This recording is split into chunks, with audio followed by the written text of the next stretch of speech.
SK Mandal group of institution के द्वारा राज्य में 6 जगहों पर ये नर्सिंग, पैरामेडिकल और फार्मेसी के संस्थानों का संचालन की जा रही है। जैसे आज तक में लगभग 7,000 जो नर्सेज और कंपाउंडर को हम लोगों ने एक होनहार पढ़ाई करा करके एक होनहार नर्सेज कंपाउंडर को बनाया। बच्चे गरीब और मेधावी छात्र है, सरकार के द्वारा स्टूडेंट क्रेडिट कार्ड के माध्यम से लोन लेकर के, ऋण लेकर के पढ़ना चाहते हैं, वो उनके द्वारा। SK Mandal group of institutions nursing, paramedical, pharmacy और मैनेजमेंट जैसे संस्थानों का संचालन करता है, जो अपने अनवरत प्रयास से वर्ष 2010 से 2022 तक इन क्षेत्रों में लगभग 7,000 छात्र छात्राओं के प्रशिक्षण देकर एक होनहार नर्सिंग और पैरामेडिकल स्टाफ बनाने का कार्य किया। SK Mandal group of institutions के द्वारा संचालित संस्थानों में सत्र 2022 में नामांकन लेने के लिए राष्ट्रीय स्तर पर प्रवेश परीक्षा आयोजित की गई थी, जिसमें 6,200 छात्र छात्राएं सम्मिलित हुए थे। SK Mandal group of institutions के द्वारा संचालित संस्थान में नामांकन के लिए राष्ट्रीय स्तर पर एक प्रवेश परीक्षा आयोजन की गई थी।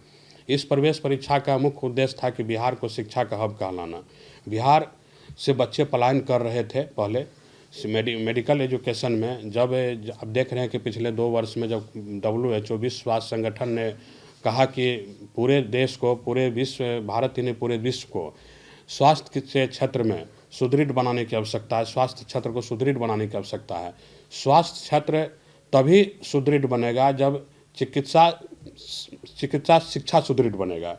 चिकित्सा सेवा तभी सुदृढ़ हो सके तब चिकित्सा शिक्षा सुदृढ़ बनेगा। चिकित्सा शिक्षा को सुदृढ़ बनाने के लिए हमारे चिकित्सा से संबंधित संस्थान जो है उसको सुदृढ़ बनाना पड़ेगा। तो चिकित्सा से संबंधित जो संस्थान है हम लोगों का, वो नर्सिंग कॉलेज है, पैरामेडिकल कॉलेज है, ये फार्मेसी कॉलेज, इन सभी संस्थानों को पूरी मजबूती के साथ सुदृढ़ करके संचालन करना पड़ेगा। जो चिकित्सा के क्षेत्र में एक मजबूती से सरकार के साथ में काम कर रहे हैं, उन लोगों को मैं नव वर्ष की शुभकामना देता हूँ। मैं उन लोगों को पहले शुभकामना देता हूँ जो पूर्व में बता रहा हूँ, मैं पूर्व में जो छात्र छात्राएं हमारे यहाँ से प्रशिक्षण प्राप्त कर चुके हैं और कहीं ना कहीं आज नौकरी प्राप्त कर चुके हैं, मैं उन लोगों को नए वर्ष की शुभकामना भी देता हूँ।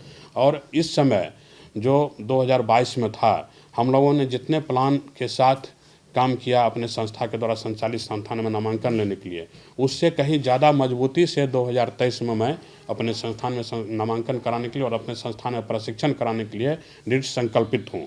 2023 में फिर से मैं एक राष्ट्रीय स्तर पर एक छात्रवृत्ति प्रवेश परीक्षा का आवेदन फॉर्म निकालूंगा, जो फरवरी से मैं लॉन्च करने वाला हूँ। फिर से मैं जानकारी दूंगा उसकी तिथि में आप लोगों को। 2023 में उसी आधार पर हमारे संस्थान में पुनः नामांकन ली जाएगी। हमारे संस्थान बच्चे गरीब और मेधावी छात्र है, सरकार के द्वारा स्टूडेंट क्रेडिट कार्ड के माध्यम से लोन लेकर के, ऋण लेकर के पढ़ना चाहते हैं, वो उनके द्वारा जी वो हमारे संस्थान में नामांकन कराएंगे और उनको सरकार के द्वारा भी स्टूडेंट क्रेडिट कार्ड के द्वारा लोन मिलेगा। और हमारे संस्था के द्वारा भी गरीब बच्चों के लिए जो पिछले साल जो हम लोग ने राष्ट्रीय छात्रवृत्ति मेगा परीक्षा जो आयोजन किया था, उसमें लगभग 70 बच्चे को छात्रवृत्ति के रूप में निःशुल्क पढ़ाने का हम लोगों ने प्रमाण पत्र दिया है, जो कि फिर 2023 में फिर हम लोग उसको दोहराने जा रहे हैं। आने वाले नए संस्थान में सबसे पहली बात है कि जो सरकार के दिशा निर्देश है, बिहार सरकार और जो भारत सरकार के दिशा निर्देश के हिसाब से जो हमारा संस्थान को संचालन किया जा रहा है, उस संस्थान में एक नए तकनीक को हम लाने जा रहे हैं, जो सिमुलर मॉड्यूलर के द्वारा जांच का जो प्रयोग है। जैसे हमारे यहाँ DMLT है, मेडिकल लैब टेक्नीशियन का कोर्स है, उसमें जो तकनीक है वो अभी तक जो पढ़ाया जाए मॉडल से पढ़ाया जाता था, जो मॉडल से जो रखे रहते मॉडल जो होते हैं मॉडल से पढ़ाया जाता था, कंप्यूटर बेस्ड नहीं था। अब उसको हम कंप्यूटर बेस्ड लाने जा रहे हैं। कंप्यूटर के द्वारा उनको पढ़ाया जाएगा सिमुलर मॉडलर में, कि इसको उसमें बताएंगे कि हम लोग कहीं से भी एक कण के बराबर भी समझिए कि उसमें मिस नहीं हो सकता है जाँच में। उसको हम लोग आने वाले 2023 में अपने संस्थान में लॉन्च करने जा रहे हैं।